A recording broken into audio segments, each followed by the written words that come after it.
Hey runners, before we get into today's episode, I want to ask you a quick question. Have you ever wondered if your nutrition is actually helping your running or is it actually holding you back? If you want to find out, I've created a brand new free resource just for you. It's called the Runner's Fueling Audit. It's a super quick checklist that's going to help you spot the signs of underfueling, low energy availability, or where the gaps in your nutrition might be that are impacting your recovery and actually slowing you down. It only takes a few minutes to go through, and by the end, you're going to know whether or not your fueling is on the right track, or if you really need to start making some changes to the way you approach your eating so you can start to feel stronger on every run, reduce your injury risk, and actually get the results that you're training so hard for. You can grab your free copy right now by clicking on the link in the show notes. Again, this is called the Runner's Fueling Audit. It's a free downloadable resource, and it's going to give you so much clarity on how you can start feeling smarter and running stronger. All right, let's dive into today's episode.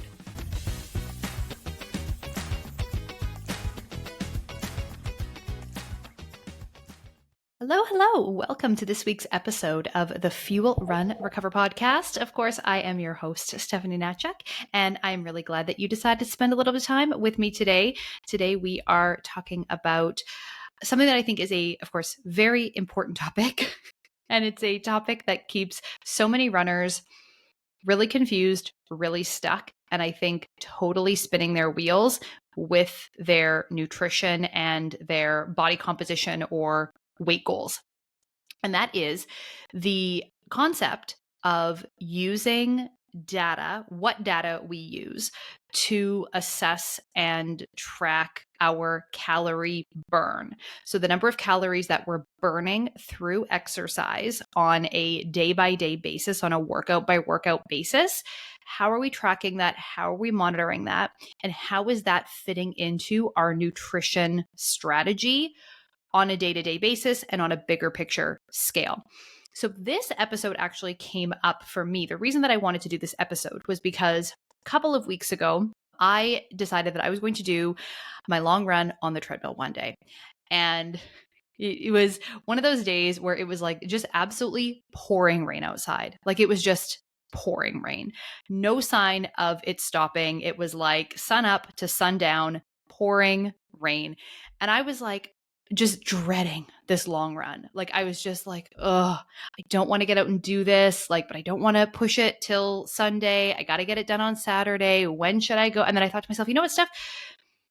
Lesser of two evils, maybe just go on the treadmill and just do the long run on the treadmill. And you know what? It's going to be hard, right? Because like 3 hours on a treadmill, that's a long time to spend on the treadmill. I actually had asked my Instagram audience. So anybody, you may have seen it. I had done a little question sticker on a story at Steph the Runner's Dietitian. And I said, what's the longest run you've ever done on a treadmill? And I think the winner was a previous client of mine named Kyle. He actually was on the podcast a couple seasons ago sharing his marathon PR story. But he did a 50K treadmill run. 50K. Like that's wild. But a lot of people, it was, like 2 hours, 20 kilometers, that sort of thing in that range. So not a lot of people had done a full 3-hour long run on the treadmill. That was my goal for the day. That was what I was going to do. So anyway, get on the treadmill, start my watch, doing my thing, finish the 3 hours. And so I happened to notice the calorie burn on the treadmill. And it said 2,400 calories or some such thing. And then I happened to also note the calorie burn that had been tracked on my watch. And my watch said for that particular run, I had burned about 1,300 calories compared to the 2,400 calories that the treadmill had tracked. Now, that's a huge difference, right? And we talk a lot about like how, calorie trackers, like they're not super accurate and that sort of thing. And I think that sometimes people might have a bit of a misconception that they are just like a little bit off, but not that much. And it's like not that big of a deal. And we can still like really reliably use that information to make decisions about our eating, about our, nutrition habits and that sort of thing. You can see in this example, I mean, we're talking about a over 1,000 calorie difference from one tracking device to another or one method to another. So I made a post about this on good old Threads, and in hindsight, I see that the way that I worded it, some people did not quite grasp what I was saying. I think people thought that I was saying that like the treadmill was more accurate versus the watch and whatever. A few people got a little bit upset about me potentially saying that I didn't think my watch was as accurate as treadmill. It was not what I was saying. What I was trying to say is that I didn't think either of these were a useful tool for me to then turn around and make decisions or plan my eating strategy, right? Because both the watch and the treadmill are going to be estimates. And what we don't want to do and where we don't want to get stuck as runners is in taking the calorie burn information and then taking that to say, okay, now I can or I should or I need to eat a certain amount in order to eat back those calories or a portion of those calories in order to either meet my needs or be in a deficit for fat loss or some such thing, right? The main take home point, the big thing that I want to be taken away from this example is that neither of these are where we want to look for information about what our day-to-day calorie needs are and how we should be setting up our fueling strategy, because neither are accurate enough to give us good information. And we can really wind up stuck in a bit of a cycle and stuck in a little bit of thinking in terms of our body's energy needs as like this direct in-out equation. And that's where we go wrong. And this is where a lot of people get stuck and stay stuck with their nutrition. You know, no method of tracking calories or even assessing calorie needs or anything like that is 100% accurate, right? Like whether that's calories burned, calories eaten, whatever. We have lots of ways to track and monitor this stuff, but we have to understand that it's all to be taken with a bit of a grain of salt. Nothing is 100% perfect. Even food labels do not need to be 100% accurate. There is a certain amount of error that is allowed on a food label. So anyway, when we are relying too heavily on this information and then using that to make eating decisions, it can lead us to a lot of frustration and not seeing the results that we want to see, right? A question that I get from a ton of clients, right? I can't think of too many clients that we haven't had this conversation, right? The people who do track, who do come into working with me, who are already tracking, who have a lot of history, a lot of experience with tracking, right? Is how do I adjust my eating for my workouts, especially my long run days, right? Where I'm seeing a really high calorie burn on that particular day. So, how do I adjust and eat a lot more on that day after that run to reflect that my needs and my energy demands are a lot higher? And so, what I want to just, present here instead is to really try and get away from thinking about our body's energy demands as a runner as this like direct transactional sort of in out equation, in that we are, waking up in the morning at zero, right? We're waking up at whatever time and the clock is at zero, the score is at zero. And then we are going to, eat or burn a certain number of calories. And then we need to either eat or burn a certain number of calories to like account for that. And we're trying to keep things, even throughout the day. And then at the end of the day, that clock resets, right? It's like at midnight, there's a reset button that gets pushed. And then the next day is a brand new day. And everything is refreshed and reset, right? Because that's the way that the tracking and the way that we often think about nutrition is sort of set up in our brains. And it makes sense, right? We have to compartmentalize and we have to break everything down into these chunks of time that makes sense. And even when we give nutrition advice and information, it's always going to be calories per day, grams of protein per day, milligrams of calcium, XYZ per day, because that's just what makes sense to our human brains. And that's the easiest way to break all of this stuff down. But the unfortunate reality is that this is not how our bodies function and operate. And this is a flawed way of thinking about eating and training and all of these things, even though it's what works in kind of reality and sort of like practicality for that sake. So the issue is when we get too caught up in that and we aren't able to sort of think a bit bigger picture and sort of zoom out a little bit and think about really how our nutrition habits and practices as a whole are either supporting our training demands and our goals with our training or taking away from it. I'm going to share some really specific examples with you here today about that. So if at this point you're maybe a little bit confused or a little bit unsure of like, okay, Steph, I'm with you and I get what you're saying, but like, what do I do instead? Like what is your solution? What is your fix? We're going to get to it. So just hang with me. Just hang with me. And so, the one other really good example of this, and one of the things I see a lot, is people who are using a tracking app that they're simultaneously tracking their food intake and logging their exercise. So I'm just going to use MyFitnessPal as an example, but it is not the only one, of course, that I see this issue with.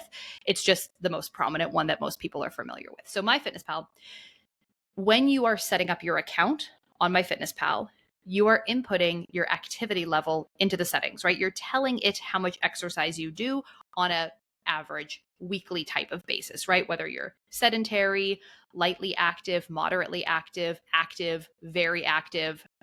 Every, different programs have different terminology, extremely active, whatever. You're going to put that into your fitness tracker, right? So it is going to take that into consideration. When it is estimating your calorie needs, it is going to tack on something that we use called an activity factor. So we determine your baseline energy needs, right? Your resting energy expenditure, which is relatively simple to do, right? We take your height, your weight, your age, your gender, maybe body composition if we have it.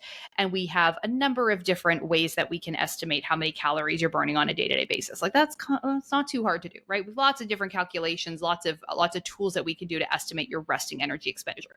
Now, is it 100% accurate for all the people all the time? Absolutely not, right? Absolutely not. But it's the best we have, and it's what we are able to actually do in practice. Then to that, we're tacking on something called an activity factor. And that activity factor is basically we're multiplying your energy expenditure, your resting energy expenditure, by a little bit more or maybe a lot more, depending on how active you are, for the additional calories you need to support the demands of your training. Now, this is done not on a day-by-day basis. So it's not like, okay, this day your activity factor is this.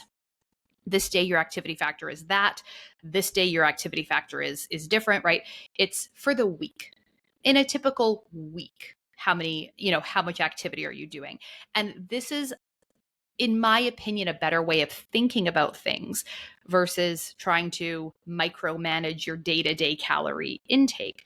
Because again, the body doesn't reset at midnight every night, right? Everything doesn't refresh and reset so that this day's sort of calorie surplus or calorie deficit or whatever it might be is just, a new start, a fresh start every single day. So anyway, back to the MyFitnessPal example. So then if you have it connected to your fitness tracker, what can happen is you already told it how much exercise you're doing. So that's been factored into your calorie needs. Then you have your watch connected. Maybe it's your Fitbit or your Garmin or Strava, whatever it might be. It's connected to MyFitnessPal. So then when you do a workout and it syncs up and it uploads, right, then it gives you the extra exercise calories, right? So it tacks on those extra calories for the workouts. But you already told it how active you are. So then your calorie needs are inflated and look way higher than they really truly are. And so two things happen here, right? Either you do eat that much, right? You're eating up to that inflated amount. And that is, of course, stopping you from maybe seeing the results and changes in your body composition or weight that you want to see. Or you aren't actually eating that much. So you're tracking that you're in a really big or really consistent deficit, but you still aren't seeing changes. And you're stuck and you're frustrated because week after week, month after month, you are in a huge hundreds of calories a day, sometimes deficit, right? Like you are working your little buns off in your training. You are doing lots of volume of exercise. You're eating in what should be or what is supposedly a deficit according to your tracking device, but the problem is the numbers are wrong. So the problem isn't you, and the problem isn't your eating that you are in fact, doing the wrong things, or you're not tracking diligently, or you're lying about how much you're eating, or like whatever, so that you're not doing the right things. It's that the numbers and the targets are wrong. And that is, I think, a really important message to hear and something really important to understand, because there's huge risks to that when it comes to like your longevity in the sport of running, maybe your risk of injuries, under fueling, low energy availability, and all of that kind of stuff, right? And it's twofold. The first is that if we are trying to like purposefully create a really big calorie deficit, say Saturday long run day, and I see this a lot where, Saturday is the long run day. Saturday is our day to not be as strict with our eating. Maybe Saturday is the day that we order in dinner with our family. We're ordering pizza, or we're going out. Maybe we're having a couple drinks on Saturday, some extra snacks. And we're doing this long run. We're burning all of these calories. Well, we've created this really big calorie deficit. And then we are retroactively eating back the calories that we've burned, or at least some of the calories that we've burned, right? And again, we can look at this like strictly mathematically, and we can look at the MyFitnessPal data, and we can say, yeah, you know what? Like this should be fine, right? Even with the extra food, even with the snacks, even with the dinner, restaurant dinner, even with dessert, even with the couple of alcoholic beverages, like whatever it might be, even with all that, yes, you are still tracking for the week to be in a deficit. But if we are underfueled during the workout itself, we are not optimizing the quality of our workout. We're not optimizing our speed. We're not optimizing our endurance. We're even potentially breaking down muscle tissue to actually fuel that run. So imagine the scenario where, you're waking up in the morning, it's your long run day, you're not eating much, maybe you're fasting going into that long run, you're not taking a lot of fuel with you during the long run, you are famished, like you are scraping the bottom of that energy barrel to get through that long run, right? And whether or not the long run feels really hard depends on a lot of factors, but we know without a doubt that when you are underfueled and you do not have enough gas in the tank in terms of carbohydrates as muscle glycogen to get through that workout with a, good quality effort, because of that lack of fuel, you're going to be digging into protein stores in order to create more glucose to fuel the higher intensity. And you are not going to burn as many calories as you should have during that run, right? Because if you're underfueled and your metabolism is slowed as a result, right? All your body systems are slowed as a result. Again, the tracker can say, oh yeah, that was, a 2,000 calorie run that you just did. But was it really? Was it really a 2,000 calorie run if it was a fasted, crappy, slow, sluggish type of run? Maybe not, right? Maybe not. And it, of course, depends on the inputs and there are lots of factors here. But then, you're going into the rest of that day with that mindset of, oh, I burned 2,000 calories. I have an extra 2,000 calories to play with here with my eating. And that is not the case. That's not the reality. And this is where we stay so stuck. We're not seeing improvements in our running. We're not seeing improvements in our recovery. We're not getting stronger. We're not getting faster. We're not seeing improvements in our body composition, right? We're spinning our wheels. And it's because we've been trained to think about eating and nutrition and calories and tracking in just a completely wrong way.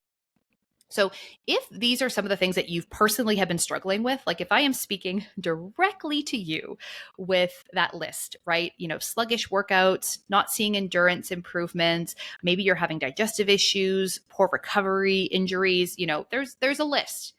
And I made a list. I made a checklist for you. So I really want you to check this out.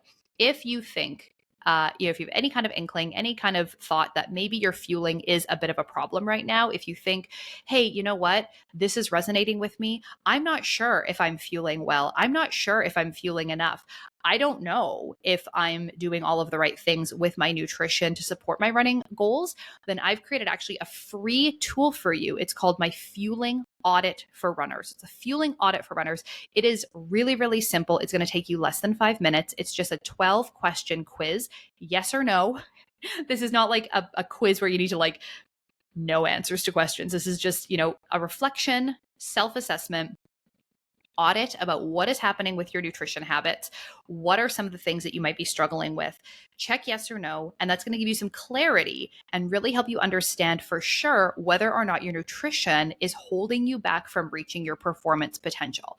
So I really want you to check out this new fueling audit. I think it's a super helpful tool for you to get started on the path to better nutrition habits, give you some clarity, and give you a roadmap of what to do if you identify that, yes, man, I have checked a lot of these boxes. I had a lot of problems. Where do I start to actually work on improving how I eat as a runner? So you can find that at the link in the show notes. I don't know if I mentioned it is a free tool. So don't have to pay for it. Don't have to buy it. Don't do anything. It's totally free. You can find it at the link in the show notes. And I definitely recommend going through that and seeing what your score is. And of course, you can message me over on Instagram at Steph the Runner's Dietitian, or you can email me info@stephanienatchek.com and you can let me know your score and we can talk about it. Okay, so back to what I was saying about the risks and how this keeps runners stuck, right? When we're using the wrong numbers to estimate our calorie burn or our calorie intake, right, we can either end up overeating or undereating for what our actual needs are, right? We just have the wrong numbers. The other thing, though, that really is problematic about this, and the other thing that can really be challenging about this, is it teaches us to be completely disconnected from our actual hunger cues and fullness cues, right? My watch, my tracking, my app, whatever it is, said that I can only eat XYZ calories, or I have to eat XYZ calories. And both of those can lead us astray.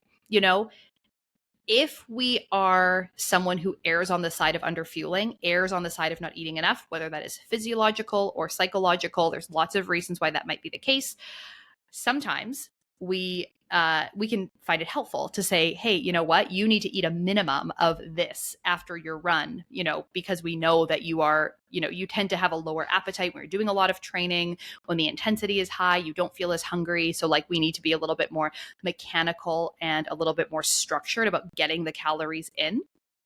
But this is something that I really think that runners, if this is you, runners need support with that, right? Having an app that is giving you potentially arbitrary numbers to hit, not getting into quality of your nutrition, not getting into the timing of your nutrition, things like that, you can still stay really stuck if you don't have someone there to help you understand eating as a runner and understand how to make better quality decisions around nutrition and help connect you to those hunger and fullness signals, right? To help you listen to your body, tune into what your body is feeling, and be able to make eating decisions that actually move you forward versus, again, just spinning your wheels, spending a lot of time tracking, but not getting value from the tracking, And I have clients track. Their food all the time. I am not pro or anti-tracking. I think it can be incredibly helpful, incredibly insightful, incredibly useful. And a lot of my clients do come back and say, wow, I learned a lot from the week or two of tracking that we did together. But tracking is not a solution to your nutrition problems. Tracking is not a be all end all of fixing your poor nutrition habits. We need to get into more depth, more detail, more understanding of how to fuel your body for better performance and optimal results. Because if we are consistently in the habit of really trying to run on low fuel, right? We're doing a lot of fasted training, trying to burn the calories before we eat them, being really disconnected from when we're hungry, when we're full, going by the numbers and really focusing on the apps too much. We can, of course, run the risk of poor quality workouts, low energy availability and REDs, all the things and bad things that go along with that, all the negative side effects that go along with that. But it also can make us more prone to overeating, right? Think about this. Have you ever gotten back from a workout or a long run, been so hungry that all you can think about is food? right? Because I know I've been there. I certainly have, and I'm sure you have too, right? You get back from that run. Maybe you started to feel a little bit hungry during the run. You're starting to think, oh, what am I going to eat when I get back? Oh, I can't wait to be done this run. I'm thinking about, whatever it might be, whatever pops into your head that you want to eat when you get back. And you get home and it's like, what is the fastest source of calories that I can get into my body as quickly as possible, right? I want the highest calorie, fastest, tastiest, maybe, but like I want the fastest source of calories that I can get to my body as soon as humanly possible, right? You are probably not going to sit there and like pull out the carrots from the fridge and get out your eggs and your toast and start chopping up some veggies and making a little omelet, right? Like you are standing in the kitchen like some kind of like wild animal, like a panda, not a panda. I was thinking trash panda, a raccoon. You're like a raccoon just broke into your kitchen and is gotten into the pantry and is shoveling Oreos in your mouth, right? At like 7 o'clock in the morning. This is not the best fueling strategy, right? And so on one level, we can be thinking, wow, like I just burned all those calories and I'm really hungry. So like this is fine, right? I'm in this big deficit. I need the energy and all those things. But this might be the exact reason why you aren't seeing the results and changes with your running or your body composition that you've been working towards, right? Because your brain cannot predict future food intake and adjust its calorie burn now for what you're going to eat later, right? I'm going to say that again. Your brain does not have the ability to say, okay, Steph is going to come back from her run and she's going to eat a good, big, high calorie, high protein breakfast when she gets home. So during this run, even though we don't have any muscle glycogen on board, we are definitely getting into the depths of running out of fuel here. She didn't eat before her run, and maybe she didn't eat a very good supper last night and just stuck with the protein and veggies, and we have no carbs in our system to burn, and we are really struggling here. Your brain cannot say, but you know what, it's fine. We're just going to keep all engines firing. We're going to keep all systems go. We're going to burn calories as many calories as we possibly can during this run because it's fine. She's going to eat later, right? We don't have the ability to do that or the capacity to do that at that level of our brain, right? Even though like logically we know that it's fine. We're going to go home. There's food in the fridge we can eat, right? But your brain does not know the difference, cannot detect the difference between a self-imposed famine, right? A famine that you have created because you chose to not eat before that run, and a true famine, right? A real starvation situation. And so this is why that hunger, when you start to eat, that hunger comes back so ravenously and comes back with such force that you might eat and really not even realize it. Like you can eat and think back later and be like, I feel like I wasn't even in control of my body. Like I was not making that decision to eat that food at that time. It just happened. It's like I wasn't even in the driver's seat, right? And this is really what we want to avoid as much as possible. And it comes from just being more proactive about our fueling, taking a step back. Stop trying to create a big deficit, burn the calories first, then allow yourself to eat those calories back or a certain amount back, right? The estimates that we get from the watch, from the treadmill, from the apps are just not accurate enough. And you're always going to stay stuck on this hamster wheel of being reactive with your fueling, with your workouts, right? Instead of proactive. And I'm a really big fan. And one thing I teach my clients all the time is being proactive about your fueling and training habits. So let's kind of flip the script here on that example that I gave of, me doing my run. And I'm, this morning here, I sit here recording this episode for you. This morning, I did a 90-minute easy run. So last night at supper, I had, of course, carbs at dinner. And then, you might even, depending on you and your digestion and what works, whatever, you might even want to have a carb focused snack before bed the night before, right? Again, we're trying to just put a little bit more glycogen in the tank, make sure that we have that fuel available for our working muscles during the run, because that's what's going to allow us to have that kick at the end. That's going to allow us to do a progression at the end of those longer runs, right? Run faster in our 7th or 8th or 9th mile of a training run. Run faster in the last couple miles of a half marathon versus maybe starting off strong and then just tanking, right? And not having the energy for a fast finish, not having the energy for some strides at the end, not have enough energy to maybe even get through the planned mileage on our training plan, right? And then, of course, we want to wake up in the morning and we want to have, again, using the example of a morning run, we want to then have that high carb snack before we're heading out the door. Something fairly small for me for a number of years now. It's been a bowl of cereal and maybe a little bit of fruit juice, depending again on the run that I'm doing. If it's a shorter, 30, 40 minutes, I might just have the cereal. If it's going to be a long one, like 90 minutes, I'm going to have the cereal and some juice. Being proactive, right? We want to go into the workout as well fueled as possible. Because if we go into the workout with more gas in the tank, the calories available to burn, guess what? We can burn them, right? We can then do a better job of hitting those target paces. We have more speed, have more endurance, have more stamina because we aren't forcing our body to scrape the bottom of the barrel for energy with maybe the promise of getting some fuel later, because that just doesn't work. We want to be looking at, of course, our pre-run fuel. If we need intra-workout fuel, right, for those longer workouts over 90 minutes, we want to bring some intra-workout fuel. I sometimes will, for my 90-minute runs, take something with me if I'm trying out a new fuel, like if I'm trying out something I haven't had before, like a different type of sport drink, or if I'm trying some new gels or something. I find that a 90-minute run is a really nice time frame to test something out. It's not so long that if it doesn't work, I'm like up the creek. But also it's long enough that I'm going to have a pretty good sense of whether or not I liked it and it worked well for my stomach and that sort of thing.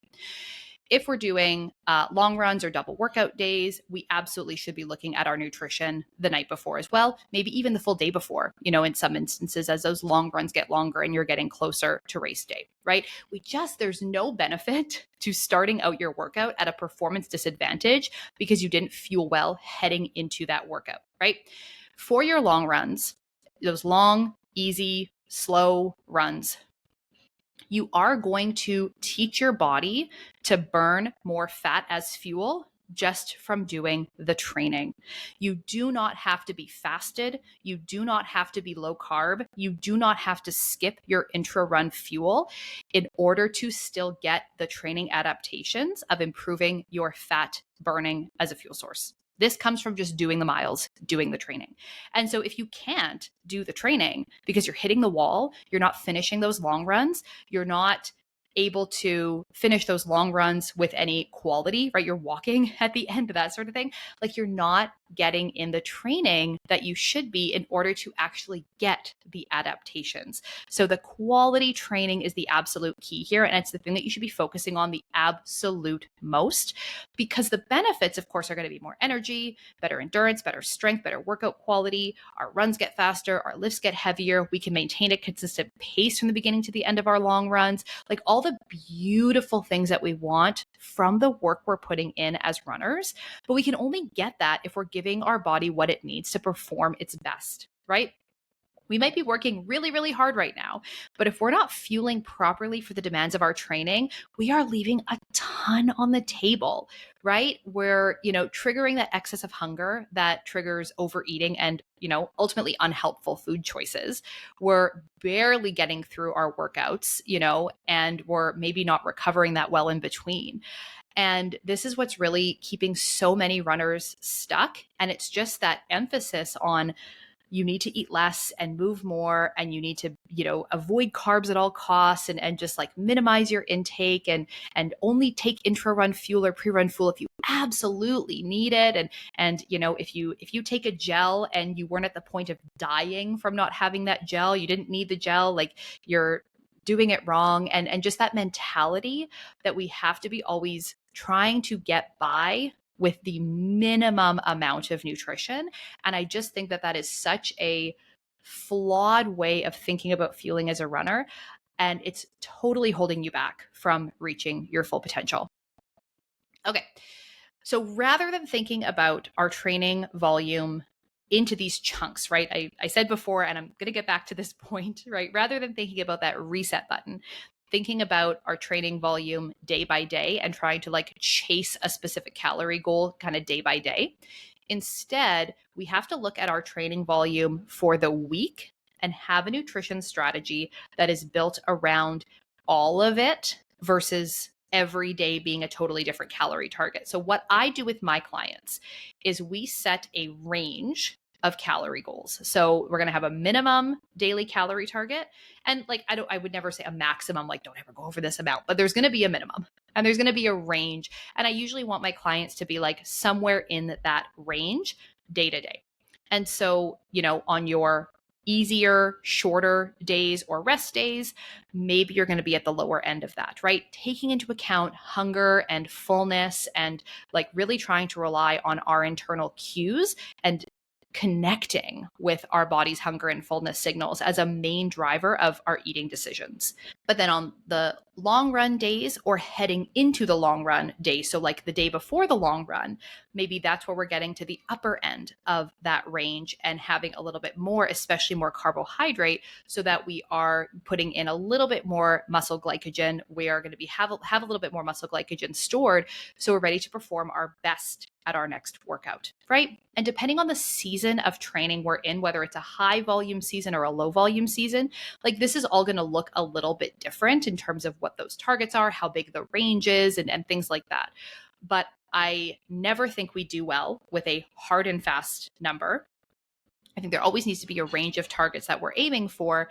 And if we want to be looking at calories, which I think is a valid thing to do, we just simply have to use better methods for understanding an athlete's overall needs versus hyper focusing on the numbers day to day with our watches or machine data or like wherever there's a million places you can get calorie information from, And so at the end of the day, right, we can kind of debate back and forth or, maybe we'll call it argue, I don't know, discuss, debate, whatever, back and forth about which method is best and which way we should track and what numbers we should use. And again, back to my example of my personal experience with this, with the treadmill versus the watch, in my thread, a lot of people, I think, thought that I was saying that the treadmill was more accurate and that got them a little bit, rattled.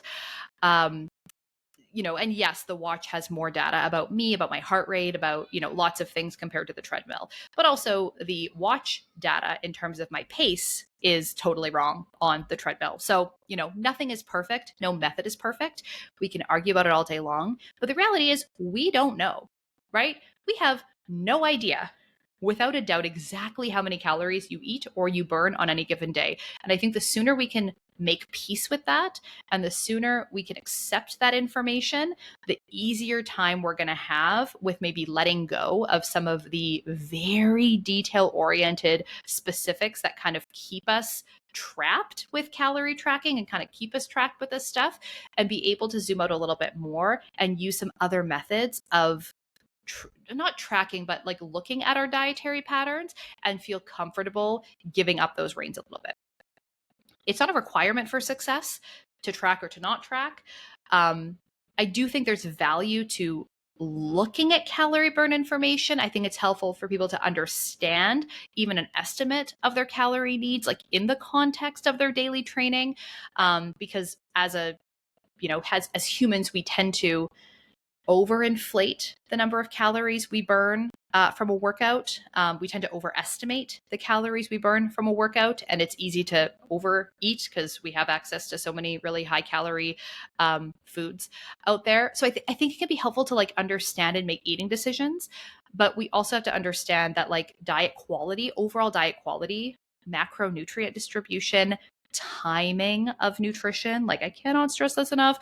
Timing of nutrition matters so much too. If you really want to break out of this cycle, finally allow your fueling to help support your performance and start to see that acceleration of reaching your running goals. So if you are struggling with nutrition, or maybe you're sitting here and you honestly aren't sure if your nutrition is helping or holding you back, I really want you to check out my free fueling audit for runners. So I really highly recommend going to the link in the show notes. It'll be delivered to your email. You'll get a few follow-up emails with some more information about next steps after you complete the fueling audit. I think it's such a good investment of less than 5 minutes of your time. You're going to find out for sure what the gaps are, where the gaps are, what symptoms you might be experiencing that you maybe didn't even know about. Maybe you had no idea that some of these things were actually signs of underfueling. And then, of course, if you know that your fueling is a problem, or your training or your recovery, whatever it might be, if you know, you're sitting here listening and you're like, yeah, okay, you're talking to me today, Steph. If you're struggling and you're looking for more help, you maybe have completed the fueling audit and you're not sure what the right next steps for you are. I have lots of options of ways that I can help you, of ways that we can work together. If you are looking for a fueling strategy for your upcoming race or maybe your off-season goals, I have a brand new ebook that I just launched in these last couple of weeks. It's called Fuel Smarter, Run Stronger. And it is an ebook that I put together that walks you through my approach to proper fueling as a runner, takes you through pre-workout nutrition, intra-workout nutrition, post-workout nutrition, the whole thing. And in it, there are dozens and dozens of meal ideas and recipes. Again, everything from your pre-workout snacks to like what to eat on your off days for dinner. So we've got dozens of recipes in there, lots of great information and tips. It is only $27 for this ebook. So I highly recommend checking it out if you want those first steps towards a better fueling strategy. You can, of course, find that at the link in the show notes. If you want a more hands-on approach, you want some coaching from me, you want more resources, personalized meal plans for you, then you can find those inside the Fuel Train Recover Club. So in there, of course, we have your fueling covered, we have your training covered with customizable training plans, and of course, everything you need to know about getting ready for a race, everything you need to know about optimizing your recovery, and you can connect with me for more support when you need help or when you get stuck. And I'm also taking every season a small number of one-on-one clients. So if you're interested in that next level of customization, you want a fully custom training plan, you want a personalized nutrition plan that's based on your genetics, created by me, then of course you can also work with me one-on-one for both nutrition or nutrition and run coaching. All right, that is it for this week's episode. I really hope that you found it helpful and enjoyable. I enjoyed putting it together for you. And of course, if you are struggling with your fueling as a runner, you don't need to struggle anymore. I am here to help, and I would love to work with you and support you any way I can. All right. Thank you for tuning in today. It was so great chatting with you, and I can't wait to see you back here for next week's episode. Bye for now.